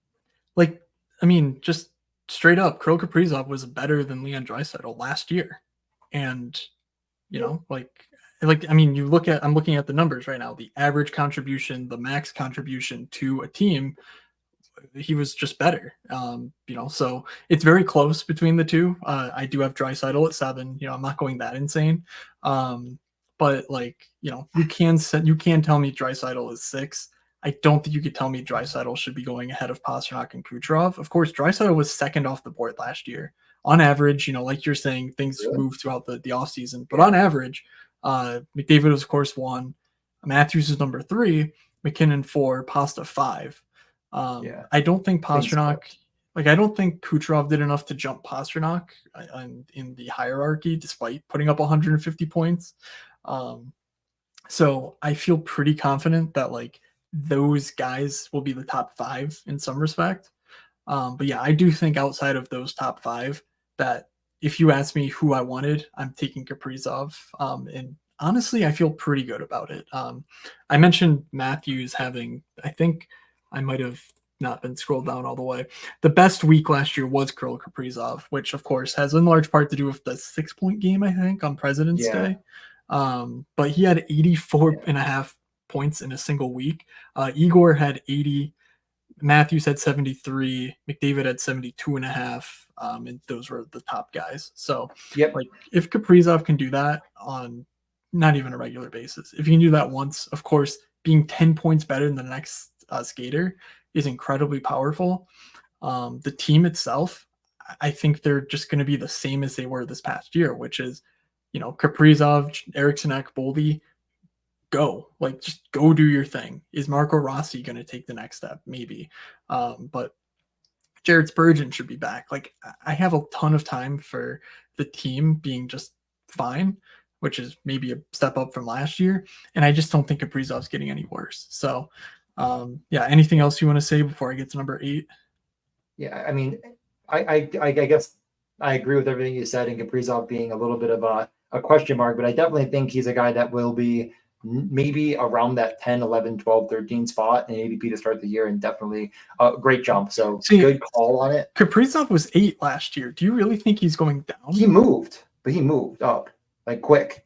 Like I'm pretty sure he started at like 16 or something, and he moved like pretty instantly. Yeah, so I mean, okay, even if that's like I'm the just saying, case, like on drop, like by, but he'll move there. I think he'll move back there. Like I think it's fine. Like I'm not even okay, saying like I just think yeah, taking him over Draisaitl is going to be a bit of a hot take, but we're too lower on Draisaitl guys, yeah, and it and seems like the direction Edmonton's going is we believe and know McDavid and Draisaitl could be center 1, center 2. Let's fill in the wings around them, which means that Draisaitl's not going to see as much run with McDavid in the regular season, and like at times he yeah, will, and on the power play where that's where he got there 2 years ago.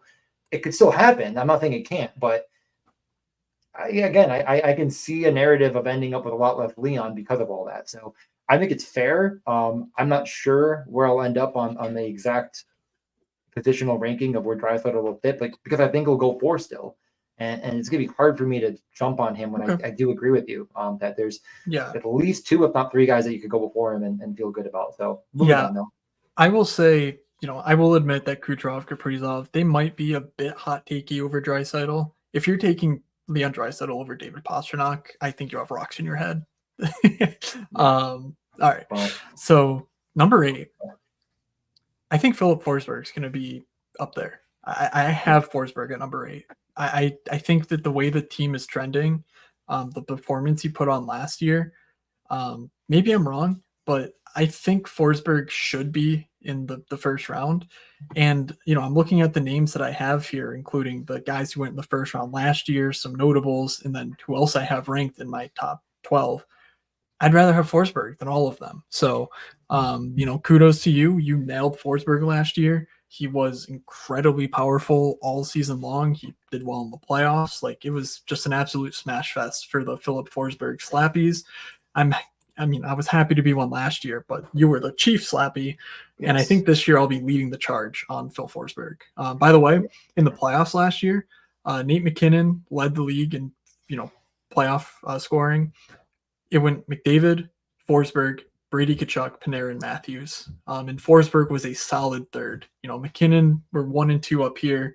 It was Forsberg, and then it was way down lower, Kachuk, Yeah. Panarin, And Matthews. just So Forsberg, again, that's yeah, best puck playoffs. Just in case anyone yes, listening, just we're talking best puck playoffs yep, only you're right. because you might be thinking, what That is about the last month and a half of the season. I mean, underrated quality about Philippe Forsberg is like 141 hits. I mean, it doesn't add up to a lot, but like he does play like everything. I mean, he is, it's not like this guy is just I think we almost maybe did him a disservice earlier talking about his like shooting and like we're like, oh yeah, he's a finisher, one of the best in the league. It's like he does everything. He really is a complete. Was he worth giving up Martin Erat for? I mean, again, who's to say? But no, he really is a complete player. Like I absolutely love the guy. So I do think maybe a touch high, but let me hear the rest because I could see where like either of the Chucks could be right with him. Okay. So I'm wondering if they're coming up number here. 9, I have Mikko Rantanen. Okay, yep, he had to come up. He was so I should say Forsberg was on average the 44th player off the board last year. So maybe he doesn't quite move up, that quickly. But I feel like with the offseason Nashville had, he could move faster than people think. Rantanen was number 7 last year on average. He wasn't bad, but he wasn't like, he certainly wasn't great. Well, McKinnon stopped passing it to him. He just shot every freaking puck. Like he just McKinnon needs to stop doing that. Like that is true. So like sorting on production, McKinnon, Kucherov, Pasternak, Matthews, McDavid, Panarin, and Rantanen, with Nylander in the mix too. So like Rantanen was still up there as far as the output was concerned. He could go ahead of Forsberg for sure. I definitely have these two guys. It's pretty equal, and then a steep drop off to the next guy on my list. Okay. Is the next guy one of the Chucks and or Panarin? It is not. It is Elias Pettersson. Okay. Okay. The team performance last year was obviously spectacular. I don't know honestly if like the playoff bud around Pettersson gets to his like ADP. I think it will. But he was so good last year, and the team was. I mean, obviously the team was, excellent throughout the year as well. And yeah, JT Miller was the engine, but like it obviously could very well be Elias Pettersson's year. If you're saying, Jake DeBrusk actually is a game changer in the top 6, which I think we both agree on, and the team is still quality, playing with Quinn Hughes is going to help. Like, yeah, Elias Pettersson was on average right around Forsberg for the year last year. And I just think that his, game-breaking talent is going to move the needle in a huge way this year. And so I'm just going to buy on Vancouver, I think. So give me Pettersson at 10, followed by Brady at 11. I think Brady is better than Matthew for sure, especially after 2 long playoff runs where Kachuk at the end of both has looked hurt. I don't know if he's actually hurt after this latest one, but I would not be surprised if he had a really slow regular season next year. I think that's fair. Yep. Okay. No qualms on my end. Yeah, and obviously Brady Kachuk is the guy who, he might outscore some dudes on hits alone. Yeah. Well, he was, I think, 3rd in the NHL. He had like 380 hits. I mean, I think he was the number 1 forward in hits. Lauzon obviously set the NHL record. I think he was like 3rd. Yeah, and despite Ottawa being an absolute joke of a team, Brady Kachuk in the playoff weeks last year was 4th best in the league. So if Brady falls out of the first round, that seems like a sin. I think people might equally blame Stützle and Brady for last year's poor fantasy performance. And I think that's entirely on Stützle. Like, Yeah, people cannot be taking Lauzon, Stützle. Hathaway, the Chuck, 293. So third in hits last year behind those Damn. two guys, as well as having 74 points and what I would Yeah, consider that honestly a rules. down year. Yeah, Because the easily. assist just didn't come because his line mates stunk. Because Norris died, Stützle sucked. Like, yeah, I don't think all those things happen Yeah. again So this year. yeah, I agree. But Okay. he still will hit people. And then at number 12, I put in the baby goat, Connor Bedard. Honestly, I don't know if I would draft him at the 12, 13. What I'm thinking, though, is that if you're talking about the center position being a bit more eradicated than in years past, if you're going to tell me that Adrian Kempe is going to be a center and Sam Reinhart's going to be a center and Jordan Kyrou is going to be a center like they were last year, then there's no chance I'm taking Connor Bedard, at the 12, at the center position. But if there seems to be a balance of wings and centers late in drafts where it's like, oh, you're getting equal value whether you take either position, then I think taking stabs at Bedard at the end of the first round is going to be a huge benefit, because I think he has a better chance than Jack Hughes. Just looking at some of the other center, Tage Thompson, who went early last year. Tim Stützle, who should be a center this year, even though he was a wing last year for God knows what reason. I think of the rest of the guys that aren't in my rankings, Bedard could be the guy who actually competes with, one of McKinnon, McDavid, Matthews, just given his, transcendent talent. So that's why I have Bedard there, but certainly not like immediate value. He will be 1, 2, or 3 within the next 1, 2, or 3 years. It's gonna happen. And if it doesn't happen next year, he'll still be around that same spot, and then it'll happen the following year. I absolutely, if you want to try to buy early on it, you don't have to be too bold even. Like, it's not like I don't know where he's going to slot, but yeah, he'll eventually kind of, I think, move into that 15. So, just a couple of food items for thought. I added 5 guys in sort of the honorable mentions, maybe not like right on the cusp for some of them, but Matthew Tkachuk was 6 last year. I don't think he really belongs in this conversation, but he might wind up there just given the public love for the Panthers. Jason Robertson at 9, he was incredibly disappointing last year. Does he rebound because Joe Pavelski's no longer with him, or was last year sort of like they made Joe Pavelski look bad, and it wasn't necessarily Pavelski's fault though, and like with Wyatt and Stankoven coming in, does that help Robertson? Does it hurt him? There's a lot of question marks there that make his range of outcomes pretty wide. And then just finishing up, Jack Hughes went 10 last year. He certainly belongs in the mix here, and we can discuss that. Cale Makar was 13 last year. Does the number 1 defenseman in fantasy move the needle enough to go in the first round? Maybe. And then William Nylander went 23 last year. And like I was, sorting all the stuff here, when you look at the actual output, William Nylander was a first rounder, no doubt about it. If you had taken him, 5th, 6th, 7th, 8th overall, you would have not been disappointed whatsoever. Does that mean he should be a first rounder this year? I don't know. But I at least wanted to include him as sort of a name for, relevance because of just how prominent he was in sort of the top 5 of these various categories. Yeah. I think, just the thing I'll say about the entire encompassing of your top rounds and really the strategy in general is like my top guys. I'll take out goalies and stuff, but Forsberg, Tippett, Caulfield, Konechny, Connor, Nylander. They share one thing in common, absolutely, without a doubt. No matter what, I mean, obviously they're fantastic players. Matt, you want to say what that thing is? They shoot.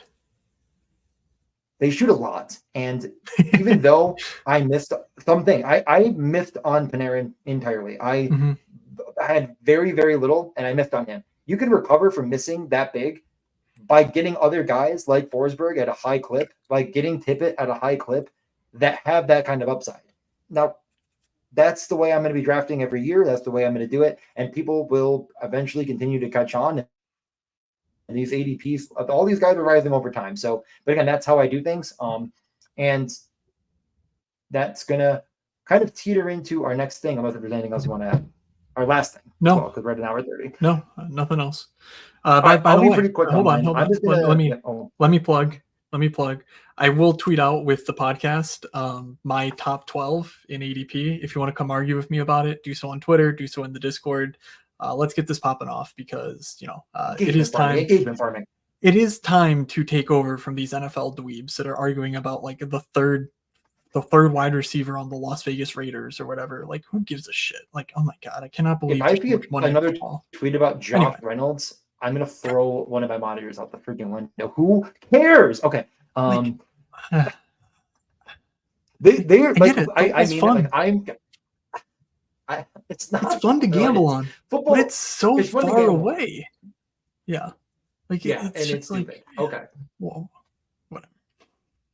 All right, I'm just going to go over guys that I'm going to be buying on early, guys that this is a bit of a stretch to know where they're going to land, but a couple of these will be a common thread that we talked about, and I'm happy that some of your stuff you said earlier because it comes back here. Now, I'm going to make one assumption off the bat here with my number one guy that I'll be buying on early. This is a guy that I was pretty shocked with how much he was shooting, and as I thought about it, I'm like, I did actually bet on him a few times for like shot overs, and he really surprised me. This is a guy that was a center last year, which is why I didn't end up taking him because I was debating on which center on his team to take, and he just kind of fell short in the shooting category.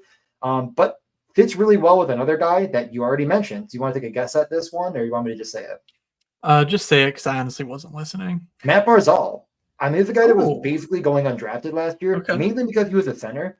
And just sort of was tough to put over others. Like I think Brock Nelson is the example of a guy that I just kept taking and was rewarded on, but Matt Barzal was better and shot just as much. I love him and Duclair together in general. I wonder if that's going to be the plan. I think that and you might be thinking, well, Duclair shoots too. Oh, okay. More goals are more goals. You put, Horvat, Barzal, and now Duclair on the same line. I think that becomes the clear-cut number one line. You can keep Brock Nelson on the second line. It doesn't take away from his power play role. The guy was shooting. Like, that's the thing. It's like, I didn't buy him Panarin because he wasn't shooting, and then he did. I think maybe my Barzal could just be on that trajectory, and the minutes continued to be high because that's the way Waugh deployed them. So, yeah, I think this is a really good buy. And, again, pairing him with a Duclair or a Bo Horvat, but not even as necessary. Like, I think this is a really, really good buy early on. Yeah, and Noah Dobson too.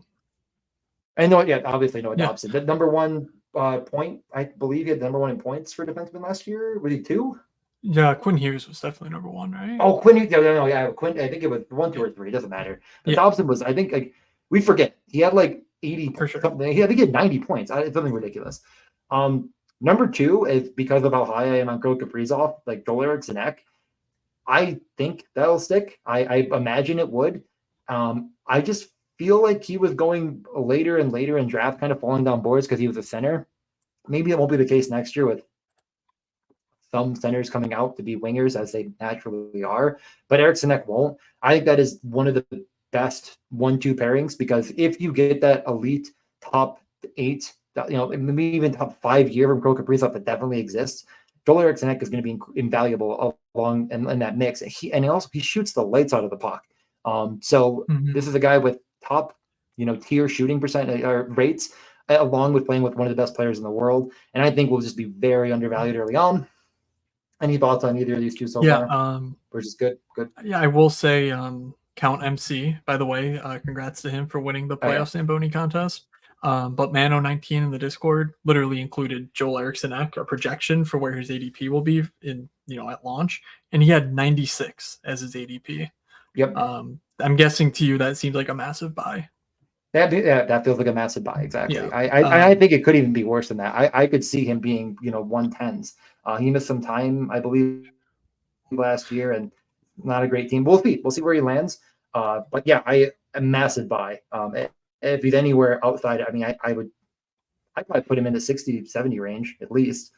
Somewhere in that range, probably when all said and done. Yeah, I have no argument. I will just say he's incredibly contingent on role, which as you creep closer to the top 60, 50, I do get a little worried, given my past experiences of trying to bet on guys like Evander Kane and, Kane's the one who jumps to mind, but betting on I role. I can see him going, starting at 1 to 105 and moving towards 80. I think that's kind of where I like it. So I'll be buying on him early. Next, We talked a lot about the Sabres, but one thing that we kind of mentioned quite thoroughly is that they have a defined bottom six now, a bottom six that's going to kill penalties, going to take away a lot of the defensive role in minutes. That means that the top six and at least one line should have as much offensive run as possible. To go along with Tage Thompson, who should be dropping down a bit more, and to go along with Alex Tuck, who again was going maybe a bit high last year, is JJ Peterka, who I think will fit in on that top line when it's all said and done, and was well warranted. Another guy that was up towards the top, I believe, 30 in iCourse per 60, iCourse 4 per 60. So just the shot rates were getting there, and just over time getting higher and higher and higher. The role was a bit bounced around. The top power play never really came to fruition. I think it does. And with it coming together, I could see this being a guy that starts towards the 15th round, moving into the 8th or 9th, maybe 10th round over time. Maybe I'm being a little bit pessimistic on where he begins, but I could see this guy rising massively over time.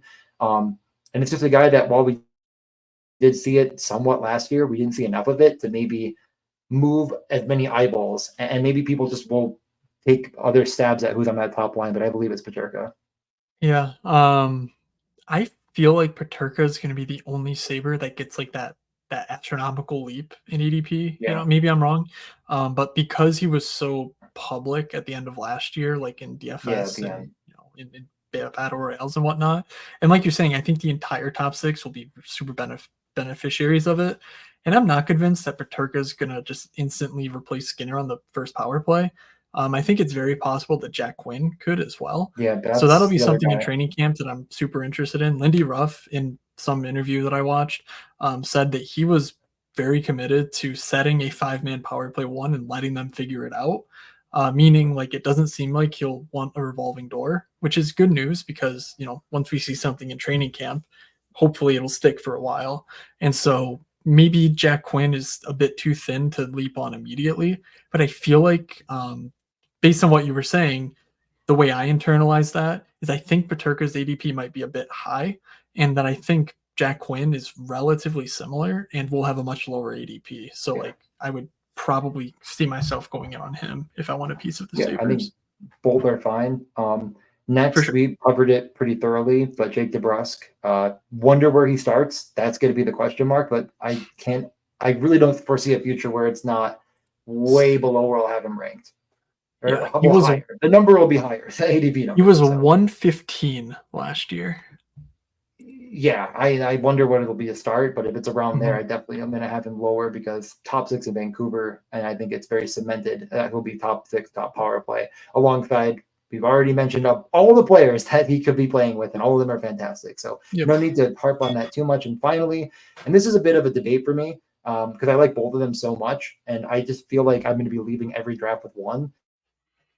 If not, probably not both too often, but Lehkonen and Duran. I mean, someone is going to take over for Nichushkin entirely. I think both of them could be on that top power play in some variety, or will it be Middlestad? But I kind of lean Lehkonen on that top power play over the rest, with just how fantastic he was in the playoffs, finding that sort of middle of the ice spot, and a bit net fronty to allow the McKinnons and the Cars and Rantanens to have the outside.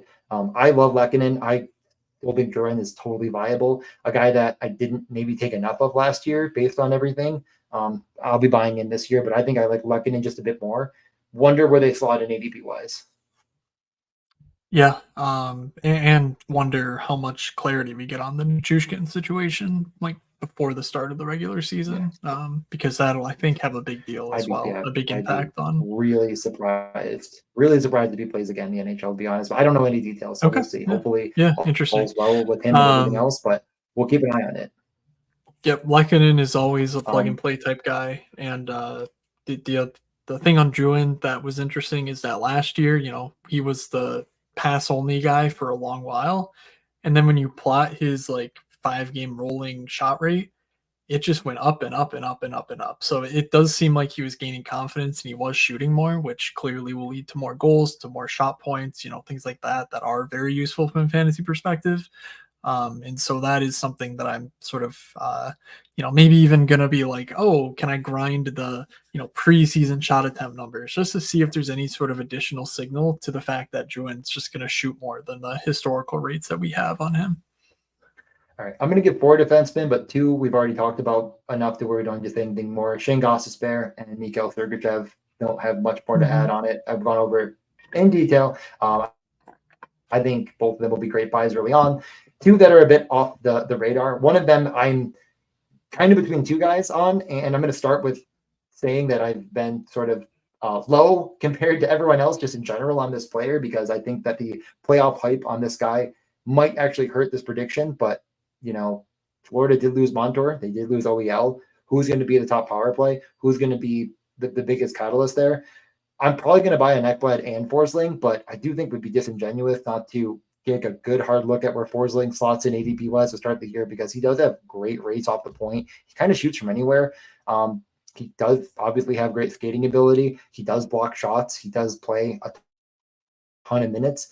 And if he is getting good power play run, it's going to be hard to overlook. I wonder where he goes, and I wonder how fast he rises, because I think if he is low, it's going to catapult because everyone's on him. I mean, this guy was getting Norris votes, for heaven's sakes. This guy was getting Conn Smythe votes. And I think it's a bit odd. If they keep Ekblad, I could definitely see him being on the first power play as well, though. So I'll probably buy on both, because this is still the team that just won the cup, and they now have the entire power play from the point wide open. Do they go 5 forwards? Could be another thing, though, that you could be concerned about. I have a lot of questions, but I definitely like to buy on ambiguous situations, and this is one of them. That is interesting. I've not considered that yet, so I'll leave to chew on that for a while. But I like your argument. Yeah, no, it's interesting. And again, I don't know your feelings on Gustav Forsling, but I feel like it got so overblown that I worry about how fast he rises. Yeah, and my final guy is going to be. Oh, sorry. No, the natural contrarian in me is like, no, get away from me, Gus Forsling. But yeah, no, you make a great point that he actually will contribute rates off of the point. The final guy is Owen Zellweger. I could see where this could be the Bray Clark spot, but I'm buying on Owen Zellweger. Okay, I'm here. Olen. I can't. I literally I keep trying to Olin. It's just Olin, right? Yep, Olin. I keep saying it in my head and being like, that's so weird. It's Olin. But yeah. What are you gonna say? I do get good content as well from you. Yeah. Anaheim in general is super interesting because Coder Gauthier, I believe, will fundamentally transform that team from a I'm not going to say what they were before, but they were sort of an absolute mess as far as what their number 1 power play was, what their number 2 power play was. It was all just sort of not defined. And I feel like, Zegras wasn't able to pierce that because he was just so inconsistent. But Coder Gauthier showing up, I think he'll have a day 1 impact. And I think he will actually sort of work with Leo Carlsson to be the combining force of their power play. I think Olen Zellweger has the immediate leg up over Cam Fowler and Minchikov as far as gaining access to running the point on that top power play. So yeah, I do really like that, sort of projection ahead. Yeah. And if you asked me right now, I think Leo Carlsson and Alex Killorn are going to be a round 16, round 17 type guys that I just click on together, because I believe they'll be highly correlated throughout the season, and I'm pretty interested in some of their upside. Sure. Yeah. Anaheim in general is a good bet, which leads me to my final 2, and one of them being Lukas Dostal. I think he is a really, really good goalie that I think will completely take over the net and be your perfect last round goalie if you need it. Maybe he ends up slipping into not quite the last round, but right around there. And then this one might not be quite as sneaky in Sam Harrison, but someone's got to start in Philly. They're pretty good defensively, and hopefully can shelter whoever's in net, but it kind of seems like it has to be him at this point. So those are the 2 goalies I think I'll be targeting early. I think both of them will be very, very I think they'll be almost in the undrafted territory ADP wise, and slowly emerge into the 14, 15, 16 round, guys that continuously go, but they'll be guys I buy on when I need a goalie at the end. You get those 2 elite goalies to start. Who is that third guy in? if you need it, which you might. I think those are guys that have really, really high upside to get a lot of starts. Yeah, I buy that. Okay. The one guy, just one guy that continually pops to mind for me is Dylan Gunther. That is going to be like, my Yeah. Shea Theodore of this year, I believe, where like I'm literally going to have like 40 to 50% of Dylan Gunther, just because it's a bet on the team, it's a bet on the player, and it's a bet on what I believe to be a really solidified role, and a coach that I don't expect to really fuck with it. So, I won't. That's a great I don't one. have a list. I feel bad taking him. I feel bad taking him from you. Like that's he's no, he rocks. I mean, he is everything you want and more. He's kind of like if you say to me like who could be this year's JJ Paterka, like I'm like it's Dylan Gunther. Like he could be better. I think that last year's JJ Paterka. Yeah. I agree with that. So I agree. Depending on where he goes, that's a great call. Okay. And hopefully we get best book as soon as possible so we can start drafting him. Yeah, and I will certainly have more prospect type stuff when pick224.com updates their prospect database. Last year, it was on July 6th that he posted all of the previous year's data. So I'm hoping sometime in the next couple of weeks to get all of that, and then I'll be able to have more concrete examples of like why I'm buying on certain young players that don't necessarily have the NHL run to sort of base our projections on, especially for fantasy relevance versus just raw talent. So a lot of things that I'm really looking forward to. To make sure you don't miss any of it, make sure you subscribe to us on YouTube and on your podcast platform of choice. If you have not, One Escape Pod on the podcasts and One Escape Podcast, full whatever. Just look for the MS with the microphone and the hockey sticks and the logo. That's how you'll find us. And DJ's YouTube channel, DJ Mitchell. Just find him there, or you just type in underdog best puck classic and we pop up because we're the only people talking about that sort of thing. So that's a great ways to keep in touch with us. If you want more direct access, Discord is a great place to come hang out with like-minded sickos. What are you doing, DJ? I was stretching a little bit. I'm ready to sit down. All right, you had a silly grin on your face, so I wasn't really sure what you were doing. No, I said to do that. It's good to connect to us, and I said really to Matt, but I should get in there more. I just you've been busy. You've been a busy. I forget about it. I was just in Maine. Yeah, that's far away from home. All right, there's a Discord. It's free, so get in there. We're talking underdog. We're talking, all things hockey and other sports. If you're so interested, and then lastly, subscribe. I did not. You were just here for the zip line there. Yeah, that's pretty cool. I got some good beer while I was in Maine. Yeah.